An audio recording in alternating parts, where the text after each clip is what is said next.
السلام علیکم۔ مزید ناولز کے لیے ہمارے چینل کو سبسکرائب کر لیں۔ بہو آئزل اتنے دن سے کہاں گم ہے؟ کیا وہ کہیں گئی ہے یا تم کچھ چھپا رہی ہو بہو؟ دادا حضور نے شرمین بیگم کو مخاطب کیا تھا۔ نہیں، ایسی کوئی بات نہیں دادا حضور، وہ آئزل کمرے میں آرام کر رہی ہے۔ شرمین بیگم کی زبان میں جھوٹ بولتے ہلکی سی لرزش آئی تھی۔ کیا ہوا ہماری لاڈلی بہو کو؟ بالکل، ہم خود چل کر اپنی بیٹی دیکھتے ہیں۔ دادا حضور اپنی کرسی سے اٹھے تھے۔ آپ کو جانے کی کیا ضرورت ہے؟ شمیم بیگم ہڑبڑا سی گئی تھی، پھر دادا حضور کی گھورتی نظروں پر بولی، میرا مطلب ہے کہ ابا جان، آج کل آپ کے گھٹنوں میں ویسے ہی درد رہتا ہے، سیڑھیاں چڑھ کر آئزل کے کمرے میں جائیں گے تو درد مزید بڑھ جائے گا۔ میں آئزل کو اٹھا کر آپ کے پاس بھیج دیتی ہوں۔ شرمین بیگم تھوک نکلتے ہوئے بولی تھی، ٹھیک ہے بہو، یاد سے بھیج دینا، ہمیں اس سے رخصتی کے متعلق بات کرنی ہے۔ تم جانتی ہو کہ آج صبح کی فلائٹ سے آحت بیٹا بزنس ڈیل سے فارغ ہو کر آ چکا ہے۔ اب ہم دونوں بچوں کی رخصتی چاہتے ہیں۔ دادا حضور کی بات پر شرمین بیگم چونک گئی تھی۔ کیا آحت واپس آ گیا ہے دادا حضور؟ شرمین بیگم کے لہجے میں انکہی سی خوشی تھی، اپنی بیٹی کی زندگی تباہ ہونے سے بچ جانے کی۔ چچی جان کام سے گیا تھا، بھاگ تھوڑی گیا تھا جو آپ ایسا کہہ رہی ہیں۔ کمرے میں داخل ہوتا آحت شریر لہجے میں بولا تھا۔ دادا حضور نے خوشی سے اٹھ کر گلے لگایا تھا۔ نہیں نہیں نہیں بیٹا، میرا مطلب تھا کہ شکر ہے، کام جلد نپٹ گیا، میرا بچہ آ گیا۔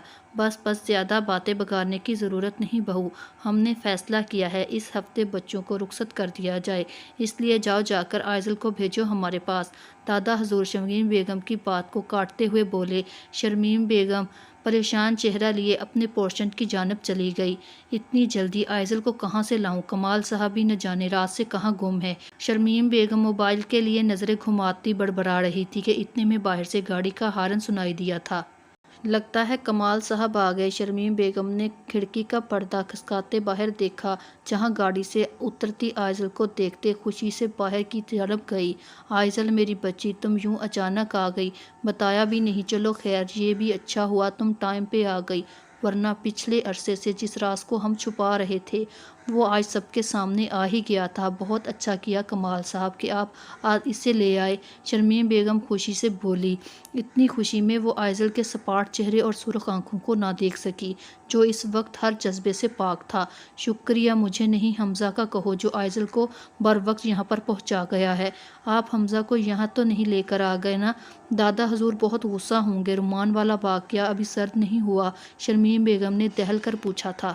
نہیں، اتنا باولا نہیں، تم یہ سب چھوڑو، بچی کو لے کر اندر چلو۔ کیا یہیں کھڑی رکھو گی؟ کمال صاحب نے بیگم کو کہا تھا۔ اندر نہیں آئزل پہلے دادا حضور کے پاس جائے گی، وہ کب سے اس کا انتظار کر رہے ہیں۔ شرمین بیگم اپنی بیٹی کو محبت سے دیکھتے ہوئے بولی تھی، پھر کندھے پر رکھی اس کی چادر اس کے وجود میں ہوتی تبدیلی کو چھپاتے ہوئے بولی، تھوڑا کندھا جھکا کر رکھنا، چادر کو کس کر رکھنا۔ تمہاری چھوٹی چاچی آج کل اسی کوشش میں ہوتی ہے، کب تمہاری کوئی بات ہو اور کب اپنی بیٹی رومان کی بے عزتی کا بدلہ لے سکیں۔ ماں کی تنبیہ پر مجسمے کی طرح کھڑی آئزل روٹ لہجے میں بولی تھی، میں کیوں جھک کر چلوں؟ اگر وہ شخص غلطی کر کر سب کے سامنے سر اٹھا کر کھڑا ہے تو میں بھی ایسے ہی دادا حضور کے پاس جاؤں گی۔ آئزل یہ کہتے ہوئے دوسرے پورشن کی طرف کھلتے دروازے کی جانب بڑھ گئی تھی۔ شرمین بیگم اور کمال صاحب نے پہلی بار اپنی بیٹی کے اس بدلاؤ کو شدت سے محسوس کیا تھا۔ کچھ غلط ہونے کا اندیشہ تیزی سے دل میں ابھرا تھا۔ السلام علیکم دادا حضور۔ لاؤنج میں داخل ہوتے ہی آئزل نے سلام کیا تھا۔ لاؤنج میں بیٹھے دادا حضور کے ساتھ ساتھ ابرار صاحب اور مہک بیگم سیڑھیوں پر اترتا آحت بھی متوجہ ہوا تھا۔ وعلیکم السلام میرا بچہ، اتنے دنوں بعد آج دادا کی یاد آ گئی تمہیں؟ دادا حضور آئزل کو دیکھ کر کھل اٹھے تھے۔ دادا حضور کے ساتھ ساتھ ابرار صاحب نے بھی اس کے سر پر پیار دیا تھا۔ مہک بیگم نے گلے لگاتے ماتھے پر بوسہ دیا تھا اور سبھی لاؤنج میں بیٹھ گئے تھے۔ اتنے میں آحت بھی قریب آ گیا تھا۔ آئزل کے چہرے پر سختی سی در آئی تھی۔ طبیعت تو ٹھیک ہے بچے، تمہارا چہرہ اتنا زرد کیوں ہو رہا ہے؟ لگتا ہے اپنی صحت کا خیال رکھنا چھوڑ دیا ہے تم نے۔ دادا حضور پریشانی سے آئزل کے کمزور چہرے کو دیکھتے ہوئے بولے تھے۔ آئزل کا پیٹ اتنا تو نہیں ابھرا تھا، مگر جسامت میں آئی تبدیلیوں پر مہک بیگم بھی کھٹک سی گئی تھی۔ ٹھیک ہوں میں دادا حضور، مجھ جیسی شخص جان کو کچھ نہیں ہوتا۔ آخری الفاظ دل میں بولتے آئزل کا لہجہ تلخ سا تھا۔ آحت کی نظریں اسی کے چہرے کی طرف تھی، جیسے خطرہ ہو کہ آئزل کچھ بول نہ دے۔ کوئی بات ہوئی ہے آئزل؟ کسی نے کچھ کہا ہے بچے؟ دادا حضور فکر مند ہوئے تھے۔ آئزل نے نفرت سے پہلے اپنی طرف دیکھتے آہت کو دیکھا جو تھوڑا بے چین سا نظر آنے لگا تھا۔ دل تو کر رہا ہے ابھی چیخ چیخ کر سب کو تمہارا ظلم بتاؤں، مگر اپنے ماں باپ، آئزل سلگتے لہجے میں سوچتی، لاؤنج میں داخل ہوتے اپنے باپ کی عزت جانے کے خوف سے سرخ ہوتی آنکھیں دیکھ کر چپ سی ہو گئی تھی۔ کچھ خاص بات نہیں دادا جان، بس سر میں تھوڑا درد ہے، آئزل بمشکل بولی تھی۔ لو اتنی سی بات، دادا حضور جیسے پرسکون سے ہو گئے تھے، پھر سامنے سے ٹرے تھامے آتی رومان کو دیکھ کر بولے تھے، بہت اچھا ہوا رومان بیٹا کہ تم چائے لے آئی، لاؤ یہ آئزل کو دو۔ جی دادا حضور، سپاٹ لہجے میں کہتے رومان نے آئزل کے سامنے ٹرے رکھی تھی۔ آئزل نے چونک کر اسے دیکھا، جس کی آنکھوں سے نکلتی چنگاڑیوں سے اسے اپنا چہرہ جھلستا ہوا محسوس ہو رہا تھا۔ رومان یہاں کیا کر رہی ہے دادا جان؟ آئزل کی بات پر دادا حضور سمیت سب حیران ہوئے تھے۔ رومان کے چہرے پر تلخ سی مسکراہٹ ابھری تھی۔ آئزل عجیب سی باتیں کر رہی ہو بیٹا، رومان کی شادی سائم سے ہوئی ہے تو ظاہر سی بات ہے اسے یہی ہونا تھا، تم تو ایسے کہہ رہی ہو جیسے تم اس بات سے لا علم تھی۔ مہک بیگم نے سب کے منہ کی بات کہی تھی، وہ بڑی ماما، میرا مطلب ہے رومان کیوں کام کر رہی ہے؟ نوکر کہاں ہے؟ وہ کیوں نہیں سرو کر رہے؟ آئزل اپنے ہونٹوں کو تر کرتے ہوئے بہانہ بناتی ہوئی بولی، ورنہ اندر تو اتنی تباہ کاریاں شروع ہو چکی تھی، کسی لڑکی کی خوشیاں اس کے بھائی جیسے خالہ زاد حمزہ کی وجہ سے چھن گئی تھی، اسے اپنا آپ مجرم سا لگنے لگا تھا، اس لیے نم آنکھیں جھکا لی تھیں۔ نوکر آج چھٹی پر ہیں، ویسے بھی گھر کی بہو کام کرے تو زیادہ اچھا لگتا ہے، کیوں بڑی ماما میں ٹھیک کہہ رہی ہوں نا؟ رومان کی بات میں ایک طنز تھا جو کسی اور کو سمجھ آیا ہو نہ آیا ہو، مگر آئزل اور شرمین بیگم کو ضرور سمجھ آ گیا تھا۔ ان کے چہروں کا رنگ منٹوں میں اڑا تھا۔ بالکل بیٹا، خیر تم یہ باتوں چھوڑو۔ آئزل بچے، میں تمہیں یہاں تمہاری اجازت کے لیے بلایا ہے، تم جانتی ہو آہت کافی عرصے بعد واپس آ گیا ہے، ہم چاہتے ہیں اب جلد از جلد تم دونوں کی رخصتی کر دی جائے، اگر تمہاری اجازت ہو تو۔ دادا حضور کی بات پر آئزل نے پھٹی پھٹی نظروں سے انہیں دیکھا تھا۔ میں کبھی رجوع نہیں کرنا چاہتی، میں کبھی اس شخص کے پاس واپس نہیں جانا چاہتی جس کے لیے اپنی اولاد گالی نما ہے، میں رخصتی نہیں چاہتی دادا حضور، آئزل چیخ کر سب کو کہنا چاہتی تھی۔ آنسو پلکوں کی باڑ توڑ کر باہر آنے کو بےتاب سے تھے۔ ابا جان، آئزل کو بھلا کیا اعتراض ہو سکتا ہے؟ آخر کو پسند سے نکاح ہوا تھا، میرا خیال ہے اب آپ رخصتی کی تاریخ رکھیں بس۔ رومان لہجے کو شریر بناتی ہوئی بولی، ہاں بالکل دادا حضور، رومان ٹھیک کہہ رہی ہے، آئزل کو کوئی اعتراض نہیں، آپ تاریخ رکھیں۔ شرمین بیگم نے بھی حامی بھری تھی۔ آئزل کا حال ایسا تھا جیسے نہ مردوں میں نہ زندوں میں، وہ زندہ لاش کی طرح بیٹھی تھی۔ دادا حضور آئزل کو سینے سے لگاتے سر پر بوسہ دیتے ہوئے بولے، ٹھیک ہے پھر ہم چاہتے ہیں اسی ہفتے کی آخری شام میری بیٹی رخصت ہو کر یہاں آ جائے۔ دادا حضور کی بات پر ان کے بیٹے بہوؤں نے خوشی سے پھولے نہیں سما رہے تھے، ایک دوسرے کو گلے لگا رہے تھے۔ آئزل اور آہت کو پیار کیا تھا، حیرت تھی، آہت چپ چاپ وہاں بیٹھا تھا، آنکھوں میں نفرت کے شعلے لیے۔ رومان تیزی سے اپنے کمرے میں آئی تھی، اسٹڈی روم سے نکلتا سائم رومان سے ٹکرایا تھا، اندھے ہو گئے ہو یا آنکھیں کرائے پر دے کر آئے ہو؟ کہیں اور کا غصہ کسی اور بیچارے پر نکال رہا تھا۔ میری آنکھیں تو الحمدللہ میرے پاس ہیں، البتہ تمہارا علم نہیں وہ کہاں ہے؟ سائم ادا سے بے نیازی سے بولا، بکواس بند کرو، ابھی میرا بحث کرنے کا موڈ نہیں، جاؤ یہاں سے۔ رومان نے اپنے غصے کو کنٹرول کیا تھا۔ سائم نے غور سے اس کا چہرہ دیکھا تھا، اسے وہ پچھلے دنوں سے زیادہ بے چین لگی تھی۔ چچا جان سے اس رات بات کرنے کے بعد وہ رومان سے الجھنے سے اجتناب کرنے لگا تھا، اور نہ جانے نکاح کا اثر تھا کیا بات تھی، اسے رومان سے ہمدردی اور لگاؤ ہونے لگا تھا۔ کیا کوئی بات ہوئی ہے؟ اچانک ہی سائم کا لہجہ نرم اور فکرمندانہ ہوا۔ رومان کا رونے کو دل کیا تھا، مگر پھر کمزور پڑنے کے ڈر سے وہ چیخی تھی، تم سے شادی ہو کر مقدر پھوٹ گئے ہیں میرے، اس لیے بڑی بات کیا ہو سکتی ہے؟ ہر وقت میرے سر پر منڈلاتے رہتے ہو، جب جب تمہیں دیکھتی ہوں خود سے نفرت سی ہوتی ہے، کیوں سوار رہتے ہو میرے سر پر؟ رومان کے لہجے میں کڑواہٹ سی بھری تھی۔ بکواس بند کرو رومان، کیا کمی ہے مجھ میں جو ہر وقت کا رونا روتی رہتی ہو؟ نہیں، تم تو بہت ناشکری اور بے حس لڑکی ہو جو ایک ہی بات کا ماتم مناتی رہتی ہے۔ نہیں بات کرنی تو مت کرو، مجھے بھی شوق نہیں۔ سائم یہ کہتے ہی واش روم کی جانب بڑھا تھا، جب رومان کے کانوں میں پڑتی بات افسوس سے اسے دیکھ گیا۔ ہاں شاید میں بے حس ہی تو ہوں، اس منحوس لڑکی کو اپنے سامنے برداشت کر رہی ہوں جو میری زندگی تباہ کر کے اب خود سب کا نیچے پیار لے رہی ہے اور یہاں میں تڑپ رہی ہوں۔ اگر مجھے خوشیاں راس نہیں آئی تو تم بھی کبھی خوش نہیں رہ پاؤ گی آئزل، اللہ کرے تم مر جاؤ، احد بھائی تمہیں پھر سے چھوڑ دے، تمہارا بچہ مر جائے، تم کبھی خوش رہ نہ پاؤ۔ اس زخم ہوئی لڑکی کے دل سے آہ نکلی تھی جو آسمان تک گئی تھی۔ سائم نے دکھ اور صدمے سے اس لڑکی کو دیکھا تھا۔ ہوائیں آنے والے وقت کے خوف سے کانپ اٹھی تھی، جیسے کچھ بہت برا ہونے والا ہے، وقت بدلنے والا ہے، سب کچھ تباہ ہونے والا ہے۔ راولپنڈی کی سرد ہواؤں میں لپٹی اس گہری رات میں حمزہ ٹیرس پہ کھڑا آسمان پر نظر آتے چاند کو بہت غور سے دیکھ رہا تھا۔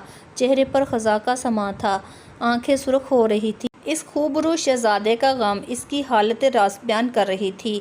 گزری رات کے منظر کسی فلم کی طرح اس کی آنکھوں میں چل رہے تھے۔ آئزل، بیگ پیک کر تیار کرو، ہمیں آج رات فیصل آباد کے لیے نکلنا ہے۔ کمرے میں داخل ہوتے حمزہ نے اسے اطلاع دی تھی۔ لیکن کیوں؟ آئزل جو نائٹ ڈریس پکڑے واش روم کی طرف جا رہی تھی، حیرت زدہ سی مڑی۔ کمال انکل کا فون آیا ہے، احد واپس آ چکا ہے، اب تمہیں چھپ کر بیٹھنے کی ضرورت نہیں، جلد ہی تمہاری رخصتی ہو جائے گی۔ حمزہ خود ہی پکڑے اس کی پیکنگ کرنے لگا تھا۔ پر میں اب واپس نہیں جانا چاہتی۔ آئزل کا چہرہ پل بھر سپاٹ ہوا تھا۔ تمہاری رائے میں نہیں رکھتی کیونکہ کمال انکل کا آرڈر آ چکا ہے۔ ویسے بھی کبھی نہ کبھی تو تمہیں ان کا سامنا کرنا ہی ہے، تو پھر آج ہی صحیح۔ حمزہ آئزل کی بات کو خاطر میں نہ لاتے ہوئے بولا تھا، حمزہ میں واپس نہیں جاؤں گی، پلیز تم بابا سے بات کرو، میں اپنی عزت نفس کو مزید نہیں گرا سکتی۔ اور کیا بھروسہ ہے کہ اس نے ایک بار پھر سے تکلیف نہ پہنچائی تو۔ حمزہ کے اٹل فیصلے پر آئزل کی آنکھوں میں آنسو آ گئے تھے۔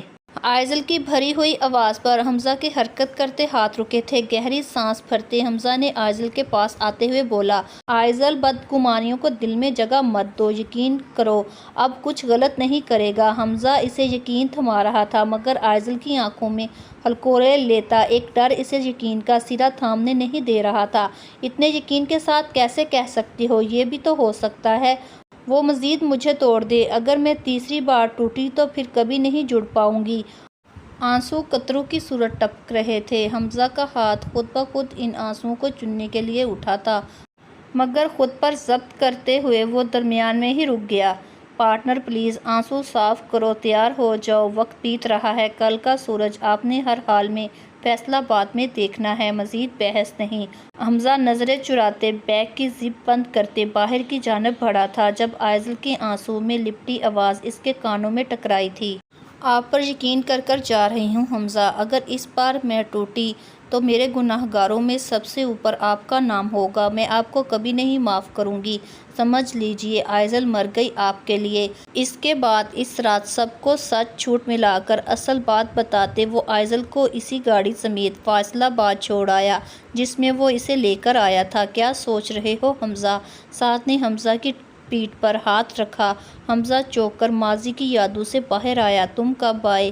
حمزہ خیالوں سے نکلتے ہوئے بولا، ابھی جب تم کسی کے خیالوں میں بری طرح گم تھے۔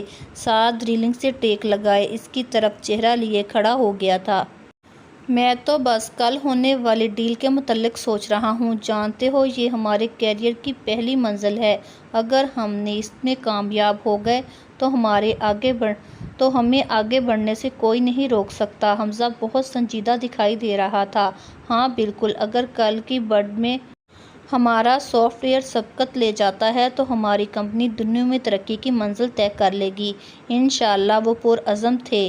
کل کی ڈیل سے پہلے میں تمہارا شکریہ ادا کرنا چاہتا ہوں ساتھ یار، میں اگر یہاں تک آ سکا ہوں تو تمہاری بدولت۔ میرے پاس کمپنی کو شروع کرنے کے نام پر ایک پھوٹی کوڑی بھی نہیں تھی، تو نے اپنا وقت اور سرمایہ دونوں مجھ پر صرف کیا، تیرے گھر والوں نے اور تو نے مجھ جیسے بھٹکے ہوئے شخص کو پناہ دے کر مجھ پر بہت مہربانی کی، اس کے لیے شکریہ سعد آغا۔ حمزہ مخلصی سے بولا تھا، اپنے شکریہ چولہے میں ڈالو، سڑیل انسان دوست بھی کہتے ہو اور پھر بھی فارمیلٹی بھی کرتے ہو۔ یاد ہے تجھے یونیورسٹی کے ابتدائی سالوں میں تو نے میرا کتنا خیال رکھا تھا، گھر سے دور رہتے ہوئے بھی تو نے کبھی مجھے تنہا محسوس نہیں ہونے دیا، تو ایسے مخلص انسان کو اگر میں کھو دوں تو دنیا کا بیوقوف ترین انسان ہوں گا۔ مخلص دوست دنیا کی سب سے بہترین دولت ہوتا ہے۔ اور حمزہ مصطفیٰ بھی آج سب کچھ کھونے کے باوجود سعد آغا کی دوستی پا کر مالا مال تھا۔ حمزہ نے سعد کو گلے لگایا تھا۔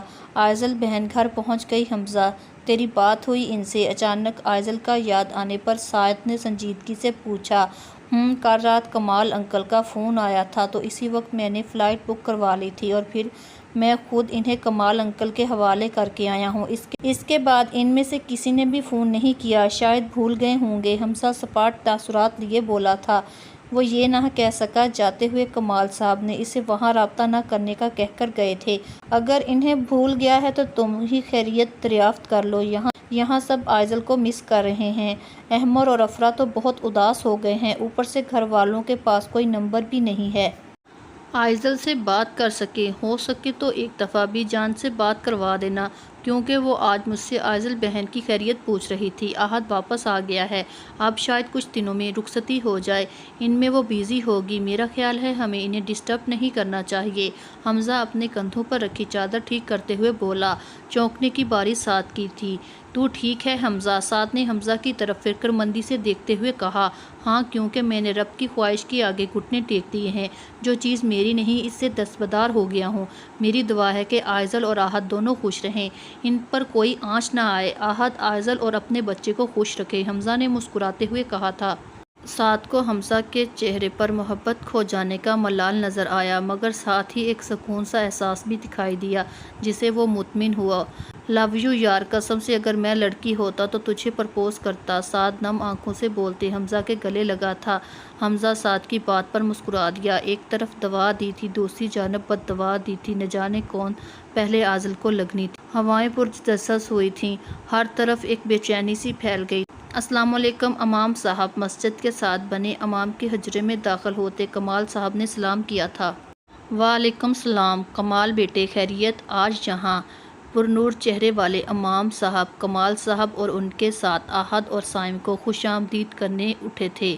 جی امام صاحب، آپ سے ایک چھوٹے سے مسئلے پر مدد چاہیے تھی۔ کمال صاحب امام صاحب کے قریب ہی بیٹھ گئے۔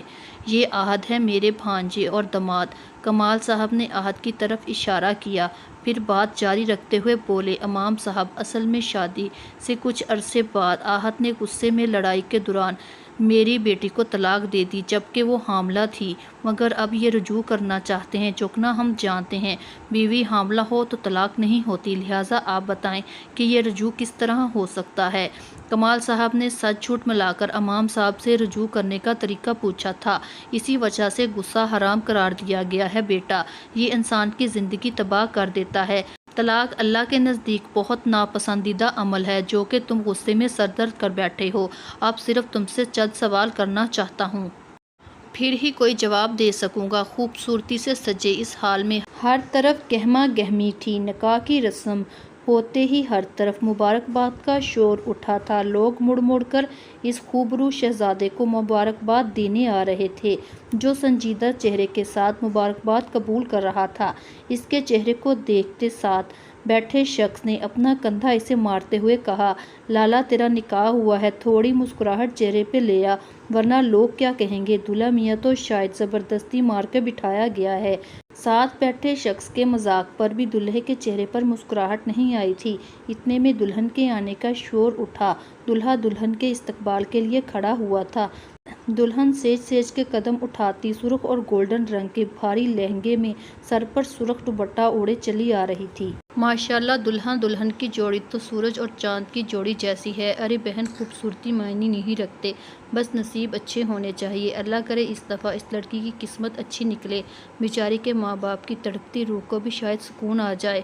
ایسے بھی کوئی بیچاری نہیں، ارے ایسی منحوس ہے کہ ماں باپ تک کو کھا گئی۔ دلہے کی ہمت ہے جو اس قدر منحوس لڑکی سے شادی کر رہا ہے۔ طرح طرح کی بولیاں اس دلہن کے کانوں میں پڑ رہی تھی، جو ایک ربوٹ کی طرح ہر کسی کو نظر انداز کرتے چلی جا رہی تھی۔ ہر احساس سے وہ آ رہی تھی، دلہن کے ساتھ چلتی۔ اس لڑکی کی آنکھیں اس قدر نم تھیں، اس نے دلہن کا ہاتھ اپنے گرم ہاتھوں میں دبایا، جیسے اسے اپنے ہونے کا احساس دلایا ہو۔ اپنا ہاتھ آگے کرو بیٹا۔ اسٹیج کے قریب پہنچتے ویل چیئر پر بیٹھا وہ شخص نم آنکھوں سے بولا تھا، مگر دلہن کے انداز میں کوئی فرق نہیں آیا۔ آخرکار اس ویل چیئر پر بیٹھے شخص کے اشارے پر ساتھ کھڑی وہ لڑکی دلہن کا ہاتھ پکڑ کے دولہے کے ہاتھ پر رکھتی ہوئی بولی، یہ ہاتھ بہت مان سے ہم تمہارے ہاتھ میں دے رہے ہیں، ہماری لاڈلی بہن کا خیال رکھنا۔ حمزہ مصطفیٰ، سنجیدہ چہرہ اور گہری آنکھوں، مغرور کھڑی ناک پر